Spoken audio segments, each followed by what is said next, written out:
Frozen Girth. That was the name of this build when I first created it back in Delirium. Now, yes, I know you're probably thinking, like, why the hell would you name it Frozen Girth? But it's actually pretty simple. See, now the whole gist of the build was essentially using Archmage and stacking a lot of mana to get a lot of base lightning damage. You then convert this base lightning damage to cold using 2 Call of Brotherhoods, which, and then if you use Blade Vortex, it gives you 35% more damage per blade and an increased hit rate per blade, which gives you 350% more damage at 10 blades and 7.5 hits per second at a total of 10 blades. This allows you to essentially stun lock or freeze lock any boss that was vulnerable to freezes, or essentially are not immune. Perfect! Yeah, I love it. That's perfect, dude. And that's where the frozen part of the name came in. But now you're probably wondering, how about the Girth? Well, you see, if you pick up the Hierophant Ascendancy and you pick up Sanctuary of Thought, it reads 1% increased area effect per 50 unreserved mana, up to 100% increased AoE. So that means if you have 5,000 unreserved mana, we have additionally 100% increased AoE that applies to everything, including our Herald device. Now you combine this with the other Ascendancy node called Illuminated Devotion. It gives you 25% increased AoE while we have Arcane Surge, which is up 100% of the time. Combine that with the Ink AoE gem and all the AoE in the tree, and we have over 200% increased AoE for our Blade Vortex, our Heralds, and any other AoE spell, getting that wide girth. However, the law of balance dictates that all good things must have a negative side. And as you read, Sanctuary of Thought also reduces our mana cost in half. And when you're playing an Archmage build, that means you're literally losing half of your DPS. So, in order to make up for this back in Delirium, what we did was use a Fevered Mind Jewel. What Fevered Mind used to do is it give you 40% increased mana cost per jewel, and there was no limit. But then suddenly, the worst happened. GGG's Nerf Hammer. The one cornerstone of the build, the Fevered Mind Jewels, were completely and utterly gutted. Now, instead of having an unlimited amount of them, you can only have one. And on top of that, you can't even have just one 40% increased mana cost jewel for 2 points. Now you have to spend 2 points for a Fevered Mind that makes other notables around it give you 10% increased mana cost. So you have to spend more than 2 points in order to get your mana cost even higher, making it incredibly inefficient and honestly not worthwhile. And in one fell swoop, GGG completely beheaded the build and banished it to the Shadow Realm, never to be seen again. However, I refuse to give up hope on one of my most favorite builds ever. So I bring to you the redemption and the revival of the Frozen Girth. With a few tweaks to the build, we were able to resurrect what was once lost. And with the addition of Frost Shield and Sigil Power, we were to get some of that power that was taken away from us. And oh, don't even let me get started in the aesthetics. As you guys already know, the build is Archmage, and we convert all that lightning damage to cold. You combine that with the beautiful circle of Sigil Power and the glorious Frost Bubble, giving us all the social distancing we would ever need in a build. I welcome you to the Thunderdome.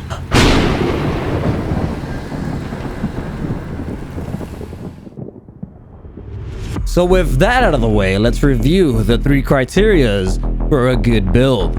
Criteria number 1, clear speed.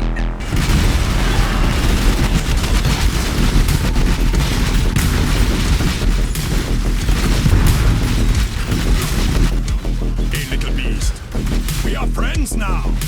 Criteria number 2, defenses. Nope.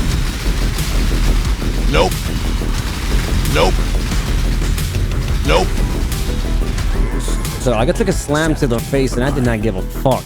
And criteria number 3, the damage. This nightmare may finally end. I'm faster. And so you're not. Omega. Hey, little beast. We are friends now.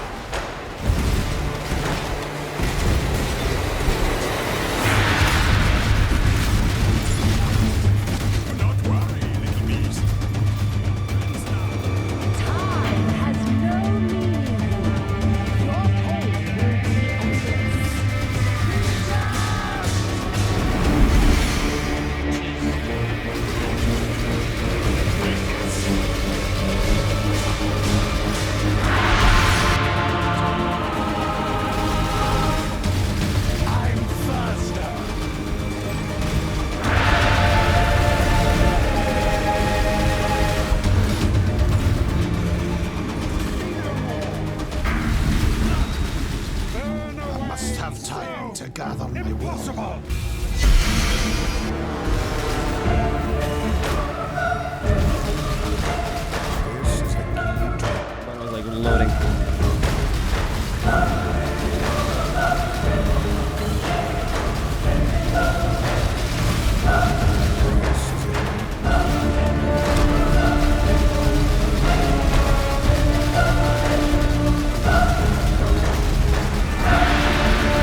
Hey, hello there, dude. You die. But no.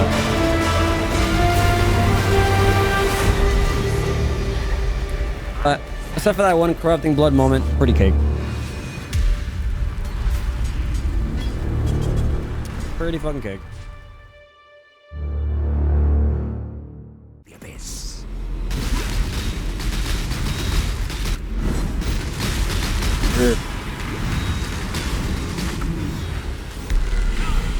Oh, Shaper, can you stop being a little dick? Could you do that for me?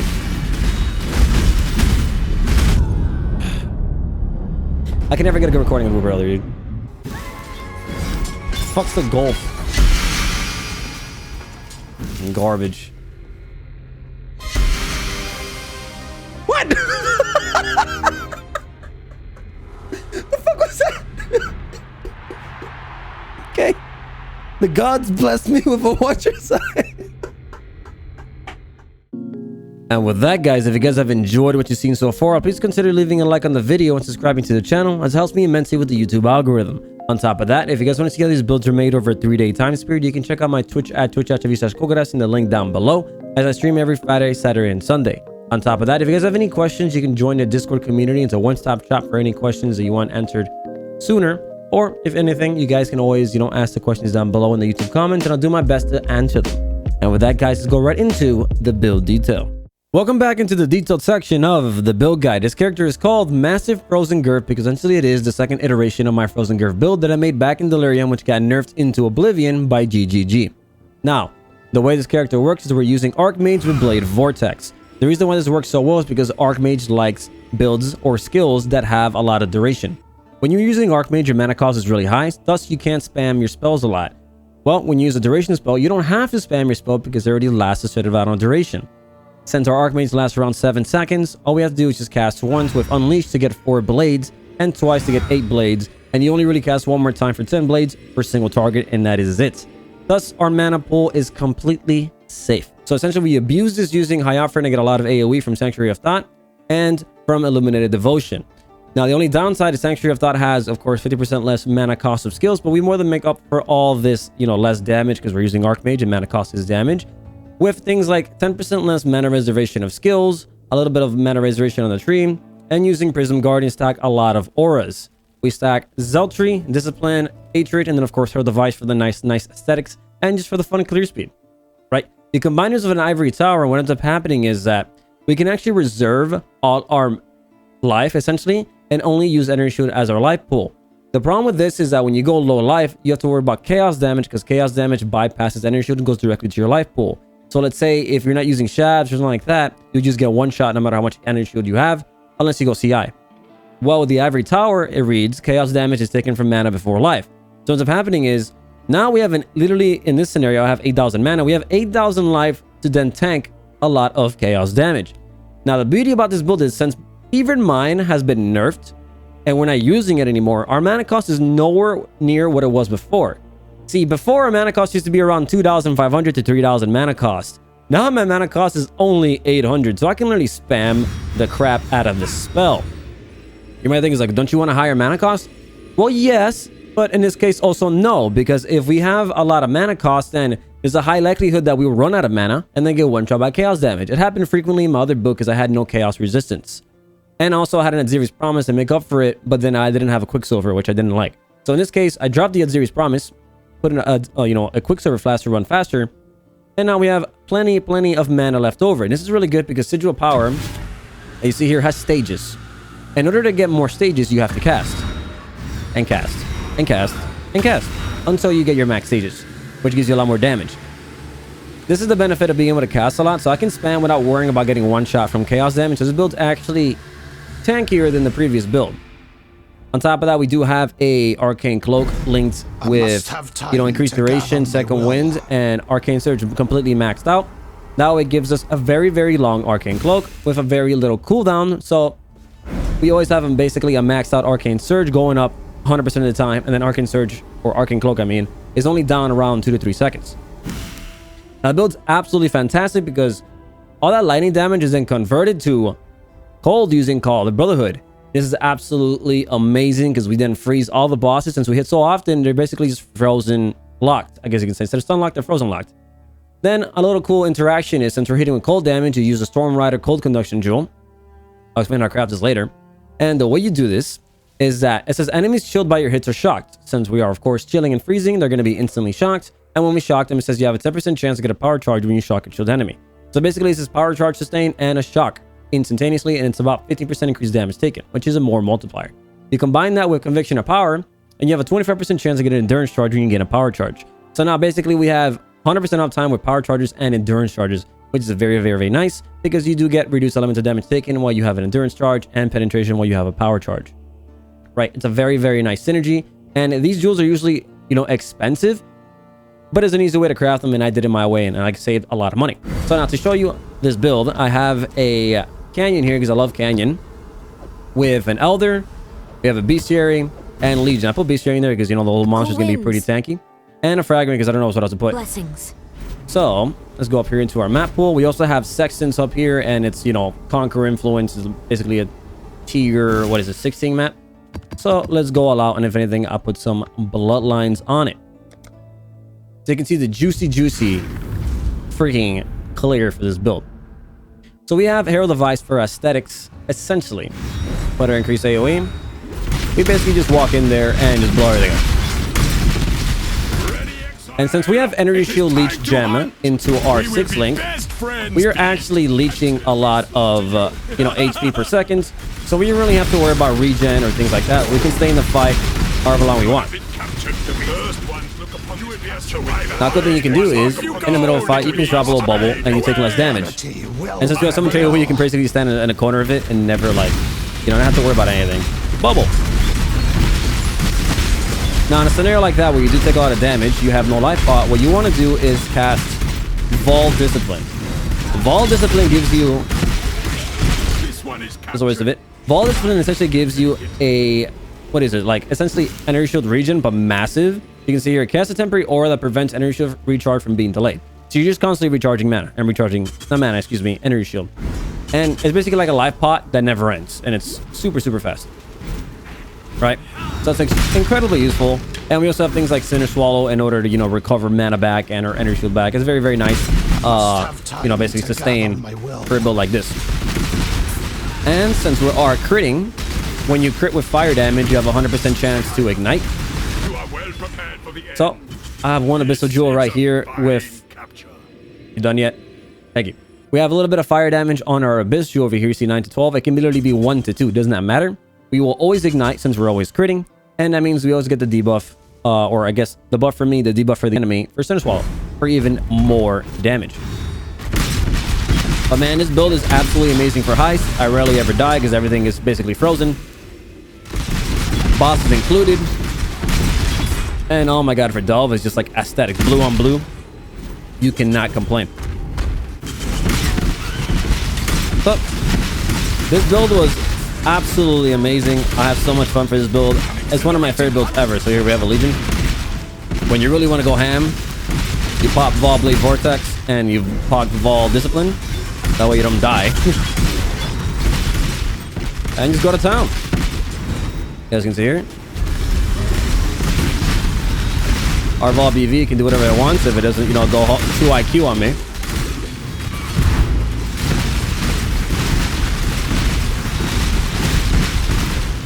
There you go, there you go. We have Vol BV up again. They can do its own thing. I kind of wish it moved faster, but you know, it is what it is. We mostly use it for single target anyway.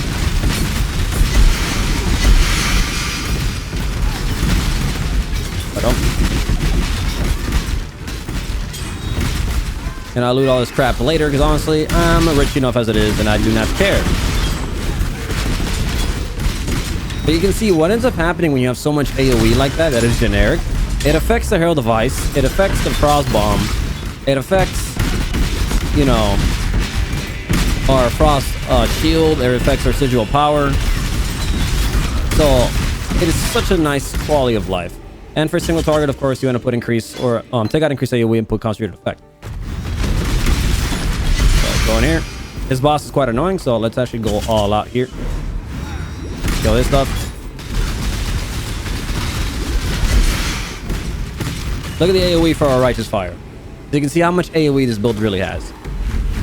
And what's cool about the defenses for this build is that not only do we have a lot of energy shield and things like that, if you read Sigil Power, you actually take 19%, enemies in area deal 19% less damage while you have maximum stages. So you really want to spam those, let's get out of here because it's loud. Those, your skill, basically, your Blade Vortex, you get more stages. Because at max stages, you take a lot less damage. You combine that with Frost Shield and it says 20% of the damage is dealt to you, your allies in the area. So if I'm inside the circle, or the bubble, I guess you can say, enemies that hit me, a little bit of that damage is then taken to the Frost Shield's bubble, because it takes a little bit of your energy shield. And since we recover it from energy shield leech anyway, it doesn't really affect it at all. As you guys can see here, you basically don't notice it because we recover it back up anyway. It's absolutely amazing. And I like that one a lot more, honestly, because you don't have to spam your BV to get the damn stages up. Now, the meat from the future is going to go over the skill tree for you guys. So the program that I'm using is the Path of Building Community Fork. It is a different version than the original. Please make sure to download the fork down below because it has extra calculations that are not in the original, and it makes a very big difference if you want to get an accurate number. Right, so on the bottom left here, you're going to see different versions of the tree. We have end game, mid game, early, and level 100. Level 100, I never do that, but it's just there for you guys if you want to, you know, get higher levels than the level in the end game tree, which is level 92. Right, so let's start with the early game tree. Now, the tree is really just mana, energy shield, and essentially damage and spell crit. However, early on, since we can't be energy shield, we're going to spec into a little bit of life, and I'll explain now. Early on, we're going to skip all these damage nodes because they're inefficient. So we get more damage there and a little bit of int.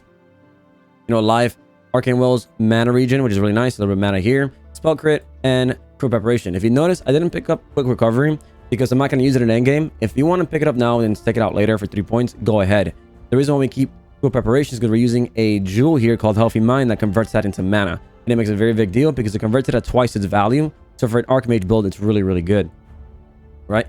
And these two nodes over here, Written in Blood and Melding, are both ES and Life. So it works really well in the build because we can pick it up now and then keep it for later on because it's still really good for the build. And then Doomcast for Spell Crit Multi. Right? On the left side of the tree over here, we get more Spell Crit. And Purity of Flesh we don't have for endgame, but it's just 2 points and we're coming down anyway. So you might as well just pick it up and then spec out of it later. Now, Forethought is increased mana cost. You really want to pick this up in Act 3 once you get Archmage. Without Archmage, I recommend don't pick it up. As for Potency of Will, it is increased skill effect duration, which makes your BV last from 5 to 7 seconds. You get BV in level 12 after you kill Merveil. But if you hit level 12 earlier, I highly recommend just buying Evolved Blade Vortex. And once you get Blade Vortex, I highly recommend just rushing for this node, even if you don't pick up this up, because it's just that good. And when you don't use Unleash and you don't have a lot of cast speed, that's going to go a very long way. Alright, so that's pretty much the gist of that. As for your Ascendancy, just pick up Divine Guidance early on, right? Not that big of a deal, just there for the second point that we're going to get. Moving on to our mid-game tree. Here's when we're hitting level 76, and we have all our gear. We can use Ivory Tower around level 65, level 67. I can't really see it because all my gems are messing it up. Same thing as Prism Guardians around level 65 to level 70. Right, so all these items are going to be usable. The range is level 20, and Nadziri's Focus level 16. So by this point, you should be low life already once you're level 70. At this point, go ahead and, you know, drop in the Healthy Mind, convert all the mana nodes. We get more mana here. Right, we're anointing Prodigal Perfection for more mana cost. Right, we have ES nodes like Arcane Focus. What else are the other nodes? Right here, Insightfulness, which gives you mana and energy shield, things like that. We drop Purity of Flesh, get Sovereignty to fit our auras in inside of Prism of Guardian. Arcane Capacitor for more mana, things like that. And this nifty jewel, I already went over it. It's a jewel that allows you to shock no matter what for 15% increased damage taken, get power charges, and get endurance charges due to our synergy with our Ascendancy. In order to get this node, they're around 2 exalts. I already just checked them right now. So instead of paying for 2 exalts, what I did, and I saved a lot of money, is go ahead and buy either potent or potent chaotic resonators or the alchemic resonators. This one requires scours, the other one doesn't. Right? And they're very cheap. And go ahead and buy metallic and frigid fossils, which are lightning and the cold fossils. Both of these nodes are considered lightning and cold tags. So when you use those fossils, you have a higher chance of getting to these nodes, and I got it within like 10 to 15. I forget the number because it was a while ago. And it saves you a lot more money than paying flat out 2 exalts, especially because exalts are sitting at 90 chaos at the moment. So I highly recommend that, and you'll get it. It is not really needed, just a very, very nice quality of life, and I highly recommend it. On top of that, we have nodes like Dynamo, which gives you your mana back when you use a guard skill. Arcane Cloak is a guard skill, so when it removes your mana, this gives it to you right back instantaneously, and it's absolutely amazing for sustain. It also reduces its cooldown, and since we use it for defense, it's really nice. On top of that, right, we also have Lightning Walker and Frost Walker, since we have both damages It's not a bad thing to have. And for your Ascendancy, make sure to pick up Sanctuary of Thought earlier because you need it for your, auras to fit. So it's better to have it earlier than later. And it gives you AoE even though it loses some damage. So it's not that big of a deal. And you have Illuminated Devotion as your third Ascendancy around Act 10 after you kill Kitava, or earlier in Act 9 if, you feel like you can do it. Moving on to our endgame tree. It's really just getting the crit up here. We get Forethought and really the side area down here. We got Divine Judgment for more damage, right? And make sure you get the bottom one, gives you penetration, very important. And this node over here, or this jewel. This jewel is actually insanely expensive, around 4x. You don't need it. It just gives you a lot of damage. The reason why is because it gives you 7 crit multi per 10 strength unallocated. In this circle is 80 strength unallocated, for a total of around 56% crit multi, which is an insane amount of damage for one node. So it gives me like 12% increased damage, around 1,000,000. You don't need it. You can just use an ES with crit multi for spells and spell damage. A normal jewel until you save up for this. Not a big deal, right? Now, another thing is if you don't have it, you might need, the reduced mana reservation or things like your auras. And I'll go over this later, how to fit all of them, but you might need this node depending on what items you have. So I'll explain that later. So if you don't have that, you can go ahead and spec into that. And then for your last Ascendancy, go ahead and pick Conviction of Power, right? Yes, I know you kind of want this earlier, the minute you get Stormrider, but honestly, it's just for endurance charges, so it's not that important. Now, concerning the gems that you want to use for leveling up, I highly recommend checking out the POB and going to skills and checking out the gems that you need. You want to pick up these gems as you go, or as usually in Act 3 and such. Make sure to do all the quests so you make sure that all the gems are available to you until you hit Act 6, and then all those gems are already available. Once you kill all the monsters in the Twilight Strands and you talk to Lily Roth, she'll have all the gems available, right? So make sure to keep a list of all these, or just have this on the side so you know what gems to pick up. But if anything, you want to have access to, Vol Righteous Fire, you have to buy that. You want to have access to Vol Discipline, only the normal one, so you can buy that. They're very cheap, like an ALK each. And same thing with Vol Bleed Vortex. Anything you might not have is an Enlightened level 3. You're definitely going to need that in order to fit in your Herald of Ice. Let me see if I can find it real quick. Right here, Blood Magic, Herald of Ice, and Enlightened. Same thing with Blood Magic. It requires, or it's dependent on the level as well. The higher the level, the less the mana cost, or the mana reservation. So you might want to skip that and just go straight to 20 as well.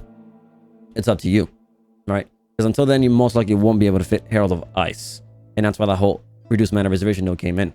So keep that in mind. But as for, leveling your actual damage, that can change. So I highly recommend, to use Freezing Pulse with any sort of Arcane Surge at Act 1 and maybe some added Lightning. Until you hit level 12 after you kill Merveil and you have either Vault or the normal Blade Vortex, go ahead and use Arcane Surge, added Lightning, added Fire, and increased crit strikes. This is where you're going to be using eventually, right, for now. And then in Act 2, you have Controlled Destruction and Faster Casting. I highly recommend swapping out both of the added damages, right? And there's also Arcane Cloak in Act 2. You could use this for now if your mana region is up to par and you have an Adiri's Foible.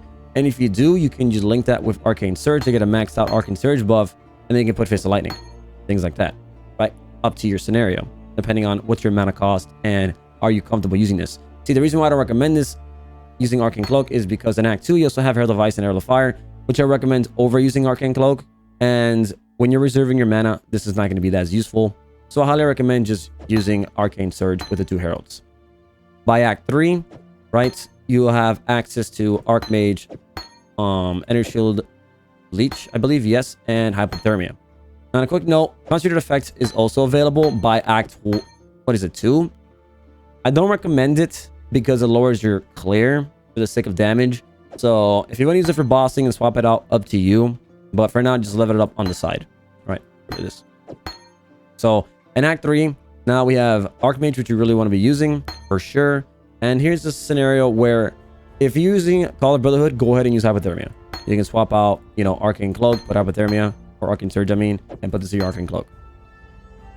If you don't, and you're using Herald of Ice, you might not be chilling as often. Maybe you are. Maybe you're okay. I'm not quite sure. I haven't tested it out myself.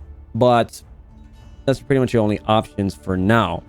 What else you can do is just, keep one of the Fist of Lightnings or added Lightning Gems for now. Or just keep the Arcane Surge, whatever floats your boat, if you don't feel like it's giving you damage. The reason I say this is because the other node that we're using is Energy Shield Leech. And until you have a lot of Energy Shield, or at least a decent chunk where you can be leeching it more often than not, this is not as useful, right? If you have like 100 Energy Shield, this might still be usable because, as long as you have 100 ES, you still get a little bit of damage, but, it's up to your scenario. So that's why I recommend that. So for now, use that. And then in Act 4, you get Unleashed. So you take out faster casting. Thank the Lord for that one. And now you can use increased AoE. At this point, you want to remove, I say, Control Destruction. Use increased AoE and swap it out for concentrated effect that you were leveling up in the back end. And then, you know, you have increased crit strikes over here. So once you're basically energy shield using every tower, where you have a decent chunk, swap it out. Increased crit, and that's your 6 link right there and then. So that's how you kind of level up with. Keep in mind, you're going to be using Herald of Ice, Herald of Fire, things like that throughout the entire way. And using a Quicksilver Flask. And the unique that I recommend using all the way from the minute you can use it to all the way to the end is using 2 Axioms, because it gives you a lot of crit chance for spells and cast speed. So just deal with these all the way to the end. It'll scale with the crit multi from the tree, essentially. And that's basically your leveling for now. Now, moving on to our actual gear. Let's first start with a weapon. This can be a wand or a scepter, but essentially it's going to be either spell damage, elemental damage, you know, cold damage, lightning damage, all that works. With cast speed, crit chance, and mana. Try to get over 100 mana because it makes a very big difference at the end of the day with Archmage. These wands are actually insanely cheap. Like, look at this one. I bought this one for like 10C, and it has 80% spell damage, a little bit of cold damage to spells, the mana, the crit chance, and Zeltry has increased aura effect, which is basically more damage because Zeltry gives you more spell damage. This one ended up being better because when you craft the 42% spell damage with the 3% non-chaos damage mod, it becomes a lot better.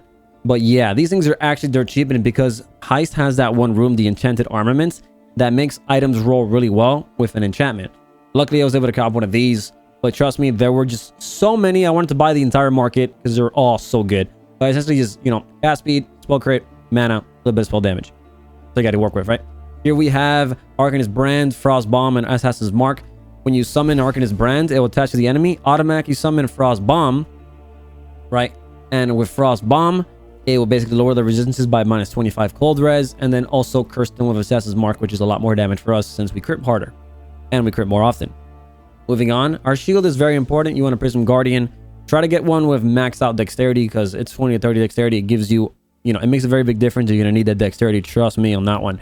Here is where we have all our auras. The reason why it's so good for low life, because Blood Magic, if you see here, has a mana multiplier. It says mana multiplier 193%. So if you link an aura to it, you actually make the aura more expensive. While if you link it to the shield, the aura stays the same. It's still, you know, Hatred is about 50% reservation. It's going to stay at 50%. So here we have Hatred, Discipline, and Zeltry, and they all fit into your life pool really easily. The issue now comes in with Herald of Ice. Herald of Ice only costs 25%, but you have to link it with the Blood Magic gem, and that's where it gets really annoying to fit all the auras in. In order to make up for this, I got a Crown of the Emerald Eye because it's a very nice helmet. With Heart of Ice, Herald of Ice has 30% reduced mana reservation. The other helmet you could use is Mind Spiral, but the issue with this is that you're not going to find an enchantment, because you do need enchantment to fit all your auras in.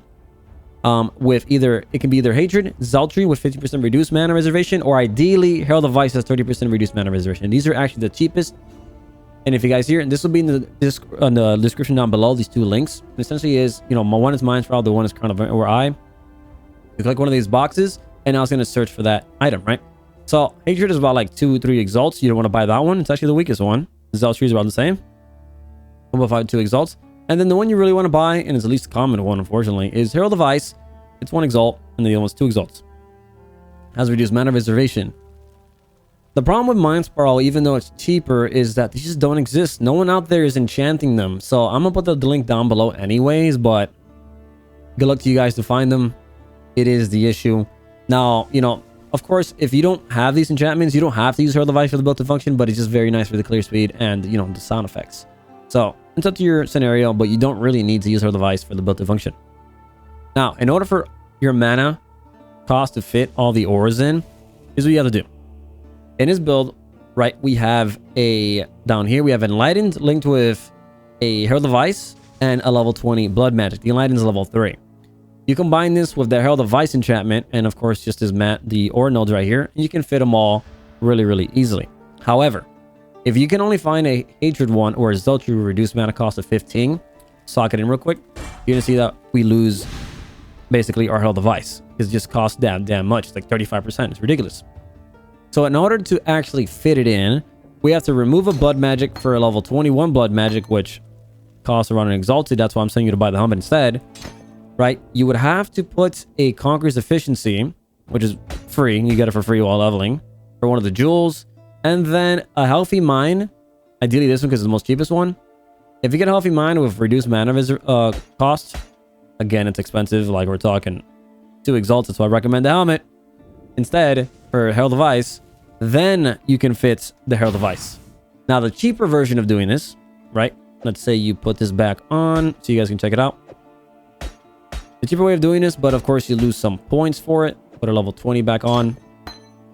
Our only option is that we have to sacrifice some points. So in this case, let's say you don't have this jewel over here. It's kind of expensive for 2 points. Go ahead and pick up this reduced mana reservation. So I'll show you real quick. I'm gonna get one more regret. Boom, bada bing. Remove this one.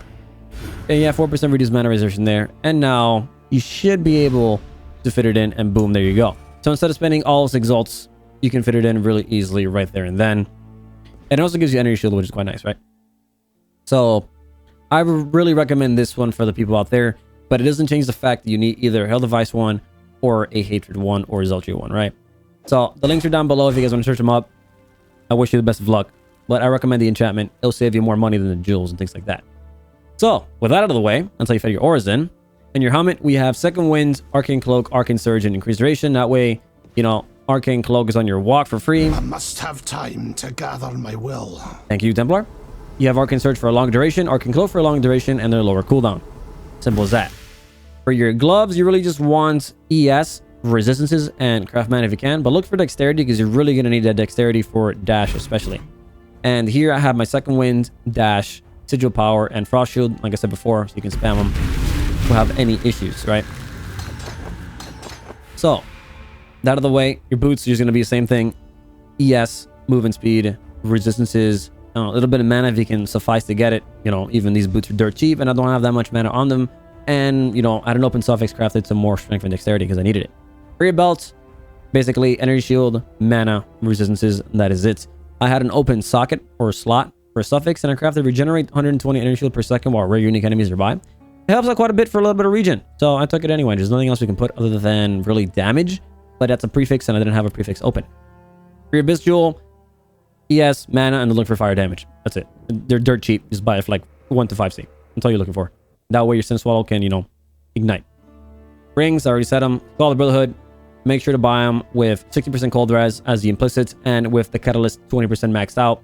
And at Xeris Foible, same thing. And then for your Xeris Foible, you really want to use Life and Mana Catalyst because all of its mana and it's going to go up the roof, which is really nice. And for your Anointment, the cheapest one and the one I recommend is Prodigal Perfection. It only costs 2 blues and a black. It's like 3C, 5C maybe. They're cheap and it gives you a lot of damage and mana. Right?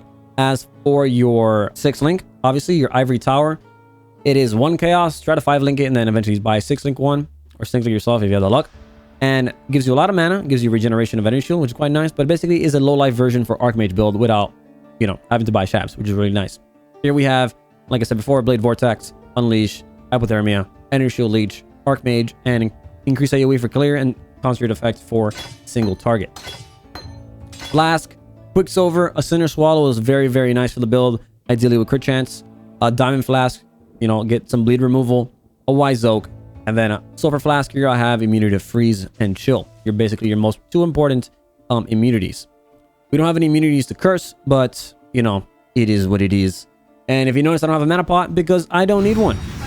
Once we have Arcane Cloak, look at our mana regen. It is just absurd.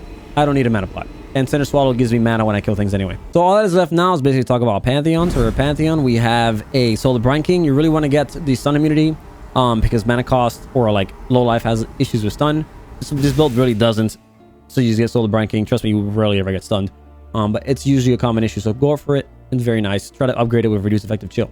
And here, Shoshikari, because again, one of our weaknesses is chaos damage, and you want to be just take less chaos damage. Get Shokari. Very, very nice. And for your bandits, you want to help out Alira. I apologize, I keep saying kill Alira. Help her out. She gives you crit chance and mana regen and elemental resistances, which go a very, very long way. And with that, guys, that pretty much covers the entire build guide. I apologize if it seemed a little bit more complicated, since it's an original build by me, and it's kind of, you know, unique in the way that it does things. For the price, it gives you a lot of power and a lot of fun, but it comes a little bit at the cost of it's, you know, it's a bit complicated. I put a lot of thought into the build originally, and, you know, for that very reason, I'm very proud of it. So if you guys have any questions, please join the Discord or, you know, ask them down below in the YouTube comments, and I'll do my best to answer them for you. And with that, guys, I hope you guys enjoyed this section of another badass build. And I'll catch you guys later in the next informative video or build guide. Peace out.